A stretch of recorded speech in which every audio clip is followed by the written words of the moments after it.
No, you're not. You're not showing any objective reporting here. Right. You're glorifying this fucking retard. Yeah. I always thought HBO, I mean, I don't even know why they'd bother. That's not their shtick, just to stick a camera on something. They always have a specific inquiry to make. And Well, it's a huge market now that it all went Republican. yeah. I mean, it's a very huge market for HBO to do that. So I can imagine their cutting edge shows like 6 Feet Under, Sopranos, what's the other one? Oz, Yeah. you know, which would be considered left wing. Then they put this bullshit, you know, and then they have the cutting edge documentaries. They're trying to balance it out with George Bush, and it's like, this is bullshit. I mean, it's not even a balance act. It's just basically propaganda. Oh, he's not the evil piece of shit that he is. Sorry, George. Yeah. But as a human being, I've heard from a friend of mine who was a security guard at a hotel, and she said, and she's left-winger, said, George is a nice guy. And my comment to her was, does that excuse him for his bullshit? She said, no. The rich people that own land and they get subsidies for it, it lays fallow. Yeah, and I don't come care. on, I want to know. I don't wanna know need that. ethanol so you can grow more corn. Right, exactly. I don't need ethanol. You know what? Pump more oil if that comes down to it. And while they both have environmental problems, this place is seriously an environmental problem. All the land is a farm field. You know what? I'd rather have a few oil patches here and there. Hey, oil has its problems, but so does ethanol, all of this, and just good. Oil pulls its own weight. People will pay for oil. That's right. I mean, that's fucking right, because they're growing so much bullshit corn here. They're wasting all that land where they could be growing food to feed people. Yeah. I mean, there's so, in the Midwest And then- alone, if you look at the corn that's grown, it's bullshit. And then it's to feed cattle, which is like 16 times, man. It takes like 16 pounds to get of grain to get 1 pound of beef. You know? Yeah, I love my steaks, and I want a steak once in a while, but you know what? I'll eat chicken more often if I had more breathing space. This place is like a factory floor. I drive around this place, it's no different than driving around a suburb of Chicago or Detroit. It's a factory. And it doesn't matter that it is corn plants. I don't give a damn. It's still not natural. It might as well be paved as far as that goes. It's the same level of environmental degradation. Well, they're in for big trouble within the next 20 years. I mean, not even 20 years. As a taxpayer, let alone, you know, somebody who lives around here, and it's like, why as a taxpayer should I be subsidizing these people who, again, this is not a popular statement around these parts. Hey guys, deal with it or not, you know? If I start a business, nobody's going to support my ass. I start some business, you know, whatever. Give me subsidies to grow corn on the side. And this myth of the family farmer and all of that, man, I don't buy into it. I really don't. It was a passing phase. It's like my mom going back, oh yeah, in the old country, you know, it was great times. Pay me to keep that going. No, sorry, the day is over, baby. Move on. Did you say that to your mom? Well, she's dead now. Yeah. Her day is over. You bought the farm. It's the same mentality. We're all going to man. be there. And you know what people should start to think about? If any asshole is watching this show at this point Can't in imagine time, that. Yeah, I can't imagine it. But I mean, think about what the quality of life is and what your life is here on Earth. What are you supposed to be doing? What do you think you're going to do? I mean, what do you want to do? Is it to make money, to make a profit, or to make the quality of life better for your family or for the people around you? And if you look at what the farmers are growing, what the government money is going to subsidize, and you're telling me that's to make the quality of life better in Minnesota, you're full of shit. Because it's not. Same with like, and it's everywhere. Cotton farming in Arizona. The Sonoran Desert.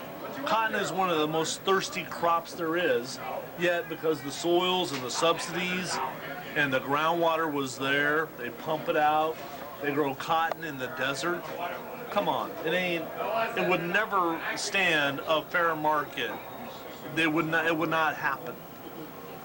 But because of government money that we're all paying for, Yeah. there's people in Arizona who are making serious cash, baby. And we just kind of get entrenched in certain things, and we we're don't like, need that cotton. Get real. Man. There's so much Is that damn 44? cotton. Well, I mean, half the damn shit's sown somewhere else anyway. You know, Malaysia, Indonesia. It's like, get real. so. Let's get it. Let's follow up on that newspaper thing about the joys of Marshall. Certainly, we could add to that, and maybe we could even the Marshall 6 will use our little bit here as kind of the new "Welcome to Marshall" film they show before movies. So, welcome to Marshall. Talk about the joys of Marshall, Dilly. I would say the joys, some of the better parts are there is essentially no traffic, though once in a while there's some crazy bastards like anywhere else. But there's no traffic, which was one of my highlights of moving here. Yeah, that's good. There is that small town atmosphere where you can go to the store and you don't have to wait in line pretty much. You can get what you need. But it is limited geographically. We are isolated here. A lot of the people who live around here have never really seen the ocean. They've never seen really mountains. And if they have, it's been a fleeting glimpse. This drawback about living here is that a lot of the people just don't really understand the bigger picture because most of them have been pretty much stuck in this region their whole lives. Yeah. And they need to travel more and broaden their thinking. How significant your life is compared to nature. And to realize that, you're nothing. I mean, the impact that we make as a people, even all this bullshit that goes on here, we're going to be bowled over in about 100,000 years. It's important now, but it really isn't. In geological terms, we're nothing but fossils. We're going to be, if we're lucky, if we'll be a fossil. I mean, I care about human society, and so you do have to care about the present and now, what we're doing to this planet, but it really doesn't matter. 100 million years, it's nothing in geological time. And that we are either going to have evolved to something else or just be... We ain't going to be around in 100 million years. So do you think there's aliens out there, Dilly? I think there's life on other planets, but I'm not so sure we've ever been visited. The statistics, and when you look at it logically, you're hard pressed. Without real solid evidence, I can't. But you think there's alien races somewhere? Well, I think there's other life, and that means even just bacteria. Yeah, but nothing is fully developed. Well, yeah. I mean, I think the universe is big enough that there may well be other life as evolved as us, but. As soon as you say that, people start going, oh, well, then they visited us, which I really have a hard problem. I have a hard problem with that. Yeah. But no, the universe is so large, I do feel, based on all the science and everything, that, yeah, there is probably other life as advanced as us, but it's probably fairly rare. And the challenge of inner space travel is so huge. I don't think they're just flying around like in Star Wars. Yeah, unless they have some good Star Trek. I don't think there's some bar somewhere where you got all these guys. maybe, but not. I want to be there. If there is, not in our little part of the galaxy. That lies on, what is it called, Los Isley or something? Yeah, I mean, he's right. I mean, the odds are there is other life that is as intelligent as us. But to think that, we're out in the desert. To think that somebody stumbled across us over this, and visited us is hard to believe.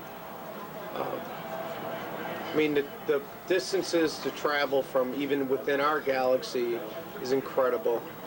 And maybe, I mean, if you look at some of those, if you look at what the chances are, within a galaxy, maybe there is only one planet in each galaxy out there that can sustain life like ours.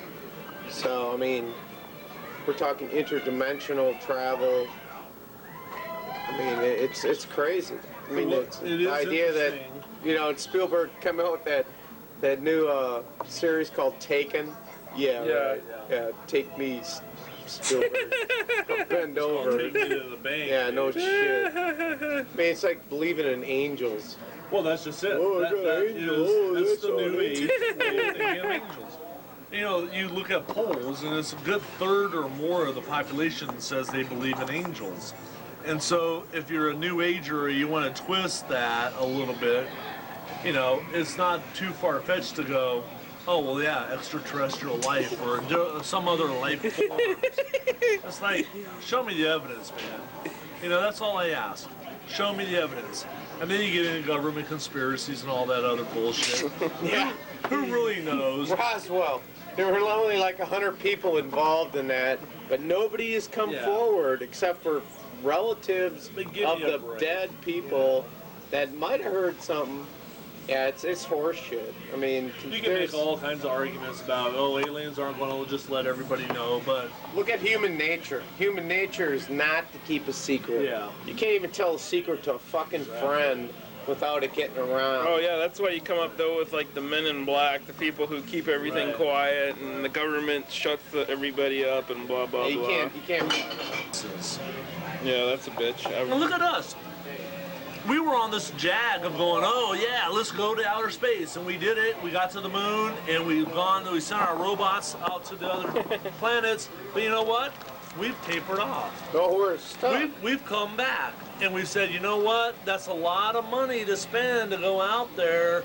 We better just use around our planet for satellites, telecommunications, a little bit of exploring, and we're going to be in that phase for the next 20 years or more. At the most, we're going to send a little mission to Mars. And you know what? It's better not even send humans. It's better to send a very sophisticated robots. Right. Because humans, what the hell? If they get stuck there and die, it's going to be a freaking fiasco. Can you? I mean, You're better to send a robot. They can do the same exact We thing. sent Coleman and George W. Yeah.